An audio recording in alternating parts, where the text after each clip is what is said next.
হামের উপসর্গ নিয়ে সর্বশেষ ২৪ ঘন্টায় দেশে আরও ৪ জনের মৃত্যু হয়েছে। আজ শুক্রবার স্বাস্থ্য অধিদপ্তরের হাম বিষয়ক নিয়মিত প্রতিবেদনে এই তথ্য জানানো হয়।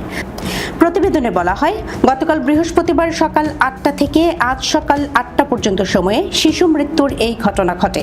স্বাস্থ্য অধিদপ্তরের প্রতিবেদন অনুযায়ী এই নিয়ে গত ১৫ মার্চ থেকে এখন পর্যন্ত হামের উপসর্গে মারা গেছে ৬০৯ শিশু।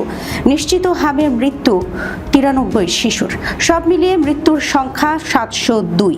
স্বাস্থ্য অধিদপ্তরের প্রতিবেদন বলছে, সর্বশেষ ২৪ ঘন্টায় সারা দেশে আরও ৬৬৯ জনের শরীরে হামের উপসর্গ দেখা দেওয়ার তথ্য পাওয়া গেছে। ১৫ মার্চ থেকে এখন পর্যন্ত হামের উপসর্গ দেখা দেওয়া রোগীর সংখ্যা ৯৭,৫২২। স্বাস্থ্য অধিদপ্তরের তথ্য মতে সর্বশেষ ২৪ ঘন্টায় নিশ্চিত হামের রোগী শনাক্ত হয়েছে ১০৭ জন। ১৫ মার্চ থেকে এ পর্যন্ত দেশে মোট ১১,৫৪৯ জনের শরীরে হাম শনাক্ত হয়েছে। ১৫ মার্চ থেকে এখন পর্যন্ত হামের উপসর্গ নিয়ে হাসপাতালে ভর্তি হয়েছে ৮১,২৮৩ জন। এর মধ্যে সুস্থ হয়ে হাসপাতাল ছেড়েছে ৭৭,৬১৩ জন। স্বাস্থ্য অধিদপ্তরের প্রতিবেদন বলছে, সর্বশেষ ২৪ ঘন্টায় হামের উপসর্গে যে ৪ শিশুর মৃত্যু হয়েছে তারা ঢাকা, চট্টগ্রাম, সিলেট ও ময়মনসিংহ বিভাগের।